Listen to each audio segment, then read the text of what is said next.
अस्सलाम वालेकुम दोस्तों। सॉफ्टवेयर के अंदर आपने टैक्स वाले आइटम की परचेज की एंट्री आपने किस तरह करनी है, स्पेशली जो आइटम थर्ड शेड्यूल के हों और इनके ऊपर डिस्काउंट भी मिला हो और इनकम टैक्स भी आपका कटा हो, तो वो जो बिल है वो आपने सॉफ्टवेयर के अंदर एंट्री कैसे करनी है। सबसे पहले तो मैं आपको उस बिल का व्यू दिखाता हूँ।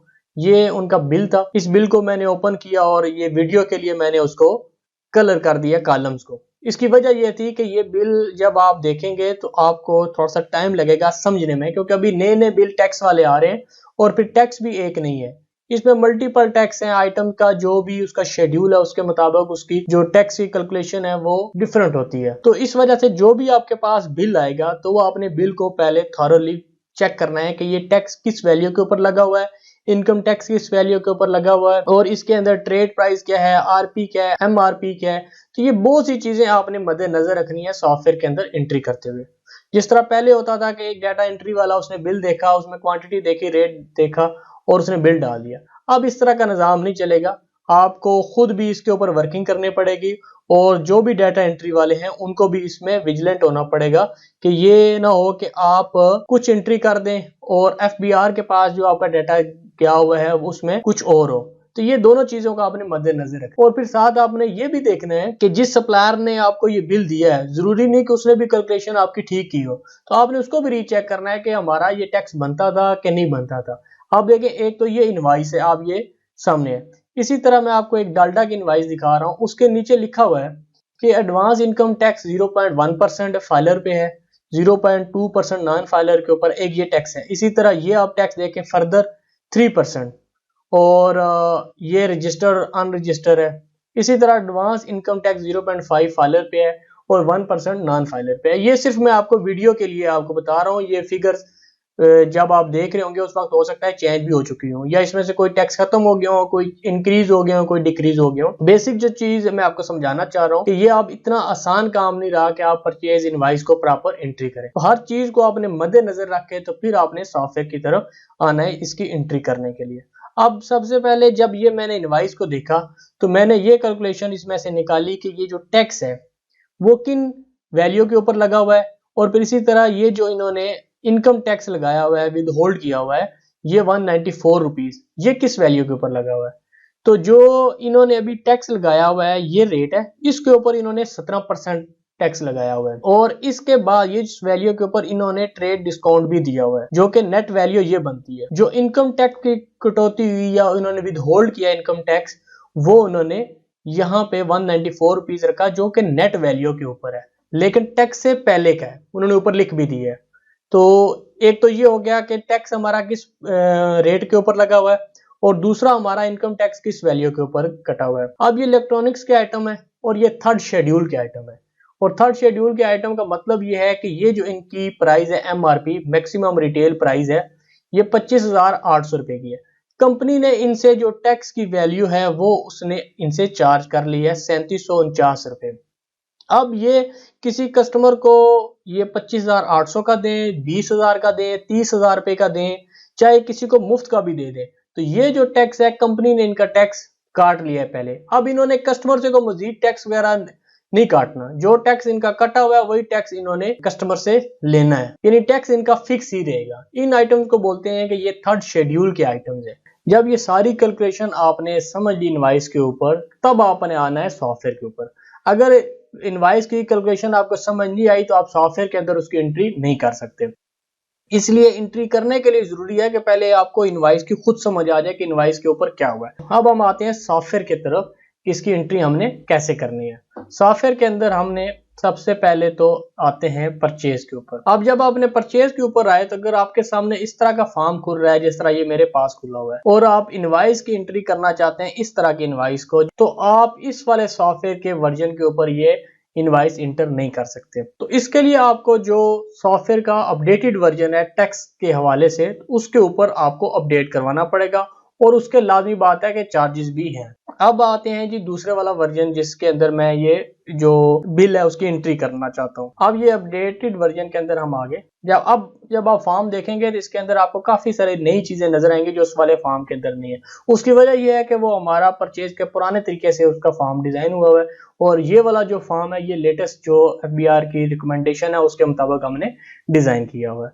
अब जब हमने ये 2 आइटम डालने हैं तो इन 2 आइटम के परचेज डालने से पहले मैं आपको इनकी पहले आइटम फाइल दिखाता हूँ कि आइटम फाइल के अंदर आपने किस तरह की इसकी तब्दीली होगी। आइटम फाइल के अंदर हम आते हैं जी। आप ये देखें ये 2 ही आइटम मैंने इसके अंदर इन किए हुए हैं। एक तो कोड आ गया, डिस्क्रिप्शन जिस तरह आपकी आती है, कैटेगरी, सप्लायर, कास्ट प्राइस आ गई, सेल प्राइस आ गई। सेल प्राइस वो होती है जो यहाँ पे इन्होंने MRP लिखी होती है विद टैक्स, तो वो आपने लिखनी होती है। वो MRP यहाँ पे भी आप लिखेंगे और जो इसकी RP होती है जो इसकी ये है जिसके ऊपर टैक्स कैलकुलेट हो रहा होता है वो इसका ये रेट होता है, वो आप यहाँ पे लिखना चाहें तो आप लिख सकते हैं। जो मेन चीज है वो है आइटम की परसेंटेज GST की और इसका शेड्यूल। ये बहुत ही जरूरी है कि जब आप आइटम की परसेंटेज में तब्दीली करेंगे तो लाजमी बात है उसकी आगे कैलकुलेशन में भी फर्क आएगा और दूसरा जब आप उसका शेड्यूल यहाँ पे चेंज करते हैं तो उसकी जो ट्रीटमेंट है वो भी मुख्तलिफ हो जाती है। इसलिए जो आइटम्स की कैटेगराइजेशन उन्होंने की हुई है वो शेड्यूल के ऊपर की हुई है कि इसके ऊपर कौन सा टैक्स होगा और इसकी कैलकुलेशन किस तरह होगी। और यहाँ पे आइटम की टाइप चेंज मैंने इसलिए रखी हुई है कि ये मोस्टली जो आइटम होता है ये कस्टमर टू कस्टमर इसकी प्राइस सेट होती है, यानी कि किसी कस्टमर को वो 25,800 का देंगे, किसी को 25,400 का दे सकते हैं, किसी को 25,000 का दे सकते हैं। इसलिए फिर आइटम टाइप इसकी चेंज कर देते हैं ताकि जब भी ये आइटम सेल होगा तो 25,800 रुपए सेल प्राइस में लिख देगा। अगर आप उसको चेंज करना चाहें तो आप उसको चेंज कर सकते हैं। ये दोनों आइटम के साथ मैंने इसी तरह की ट्रीटमेंट करके और यहाँ पे अपडेट कर दिया। अब हम आ जाते हैं परचेज की तरफ। यहाँ पे हमने ऐड किया, ऊपर जो इनवाइस का यहाँ पे इनका नंबर था वो हमने नंबर यहाँ पे लिख देना है, नंबर आपने सही लिखना है। इसके बाद यहाँ पे अपना सप्लायर सेलेक्ट कर दिया, जिस सप्लायर ने आपको भेजा है यहाँ पे आपने इसको सेव कर दिया। इसके बाद 2 आपके आइटम है, जो पहला आइटम है वो हमने यहाँ पे डाला, इसकी आ गई कास्ट प्राइस आ गई हमारे पास, कास्ट प्राइस आ गई जी हमारे पास इसकी 22,051 रुपये और इसकी क्वांटिटी है 1। हमने इसकी क्वांटिटी में किया 1 और इसके बाद जो इसका डिस्काउंट है वो डिस्काउंट रुपीज के अंदर है 1380 रुपये, तो हमने 1380 रुपये लिखा और इसकी परसेंटेज लेफ्ट साइड पे खुद बन गई है। अगर परसेंटेज आपको बिल के अंदर आई है तो आपने परसेंटेज लिखेंगे तो रुपीज खुद बन जाएगा। इसके ऊपर जो टैक्स है वो है 17%, 17% टैक्स आ गया। और जो एडवांस इनकम टैक्स इनकी कटौती हुई है, क्योंकि ये जो बिल है इसकी पहले मैंने सारी कैलकुलेशन कर ली है, तो इसलिए मुझे पता है कि इन्होंने जो इनकी कैलकुलेशन हुई थी इस अमाउंट के ऊपर 0.5% हुई थी, तो वो 194 बनता था, 0.5 कर दिया। और अब इसकी जो अमाउंट बनती है वो देखें 128 रुपीज बनती है। तो अगर ये 128 बनती है, ये नेट वैल्यू के ऊपर अगर मैं 0.5% करता हूँ 20,671 रुपये पे, ये 20,671 रुपये पे अगर मैं माइनस करता हूँ 0.5% तो मेरी जो परसेंटेज बनती है वो 103 रुपये बनती है। जबकि सॉफ्टवेयर के अंदर जो आपकी परसेंटेज जो वैल्यू बन रही है वो 128 रुपये बन रही है। अब यहाँ पे इसका क्लिक है, आपको पता होगा कि ये क्यों इसकी कैलकुलेशन में फर्क आ रहा है। इसकी फर्क की वजह यह है कि ये जो 0.5% है वो इस वैल्यू के ऊपर 17% प्लस करके उसके बाद ये वैल्यू बना रहे हैं, जबकि इन्होंने जो इनवाइस के ऊपर है जो इसका आइटम का रेट था इसके बाद इन्होंने इसमें से डिस्काउंट लेस किया, इसके बाद जो अमाउंट बनती है उसके ऊपर उन्होंने 0.5% विद होल्ड किया हुआ इनका। तो हमने क्या करना है, सॉफ्टवेयर के अंदर हमने ये ऑप्शन रखा हुआ है, ये 4 चेक्स बॉक्स है। इनका मकसद क्या है, इन 4 बटन्स को आपने समझना है। पहले वाला बटन ये है कि GST after discount and trade offer, जो सेल टैक्स की परसेंटेज है वो डिस्काउंट के बाद और ट्रेड ऑफर के बाद कैलकुलेट हो। दूसरे वाले पे है GST after discount but without trade offer, ये ट्रेड ऑफर से डिस्काउंट के तो बाद हो लेकिन ट्रेड ऑफर से पहले हो। इसी तरह पर तीसरा है GST after trade offer but without discount, trade offer के तो बाद हो लेकिन डिस्काउंट विदाउट डिस्काउंट हो। और जो चौथी चीज है इसके अंदर है वो है advance tax before sale tax. अब जो ये एडवांस टैक्स है वो सेल टैक्स से पहले इसका अमल हो, तो इसलिए हमने ये वाला चेक यहाँ पे लगा देना है। जब हम ये चेक लगाएंगे तब हमारी वैल्यू 103 रुपये आएगी, जो यहाँ पे आपको नजर भी आ रही है। ठीक है, इसलिए ये आपने लाजमी समझना है। मैं बार बार ये कह रहा हूँ कि इनवाइस जब आप तक नहीं समझेंगे कि इसके ऊपर किस कैलकुलेशन किस फार्मूले के तहत हुई है, तो आप ये इनवाइस इसके अंदर इंटर नहीं कर सकते। अब हमने ये यहाँ पे इसको सेव किया।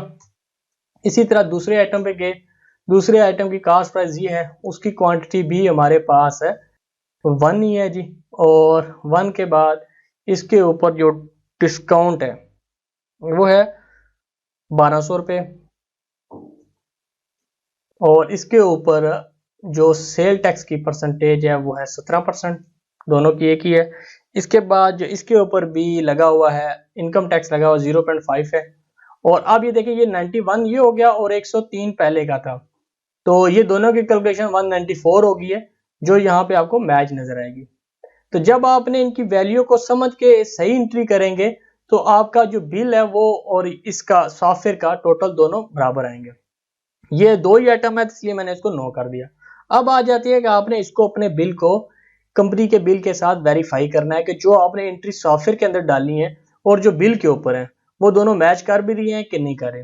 सबसे पहली चीज आपने देखना है कि टोटल डिस्काउंट आपका 2580 रुपये होना चाहिए। जो टोटल डिस्काउंट है वो 2580 रुपये, हमारी एक फिगर मैच हो गई है। इसी तरह जो आपके पास टोटल टैक्स है वो है 7047 रुपये। जो टैक्स है ये सेल टैक्स है वो 7047 रुपये हो गया। इसके बाद जो आपके पास क्वांटिटी है वो 2 है। जो ग्रास है इसका यानी विदाउट टैक्स वो आपकी वैल्यू जो बनती है ग्रास की वो बनती है 41,453 रुपये। Value supply exclusive of taxes वो ये बनती है। इसके बाद जो आपका कास्ट टोटल है सारा कुछ मिलाने के बाद आपका टैक्स इंक्लूड करने के बाद 46,114 रुपये बनती है। तो वो आपके पास 46,114 रुपये आपकी ये आ गई। अब जब ये सारी कैलकुलेशन मैच कर गई, ओके हो गया, अब आपने आना है सॉफ्टवेयर की तरफ और यहाँ से आपने इसको पोस्ट करना है। इसके अंदर ये है कि अगर आपने यहाँ पे किसी की जीएसटी की परसेंटेज डाली हुई है 17% डाली हुई है 16 डाली हुई है और आप चाहते हैं कि यहाँ से जब मैं इसको पोस्ट करूं तो आइटम फाइल में भी इसकी जो परसेंटेज है वो अपडेट हो जाए, फिर आपने यहाँ पे क्लिक करके तो इसको अपडेट करना है। लेकिन नॉर्मली ये होता है कि आप इसकी जो परसेंटेज है वो आइटम फाइल में एक मरतबा डाल देते हैं, आप कहते हैं परचेज इनवाइस है उसकी परसेंटेज अपडेट ना हो, फिर आपने इसको हटा के तो यहाँ से इसको आपने पोस्ट कर देना है।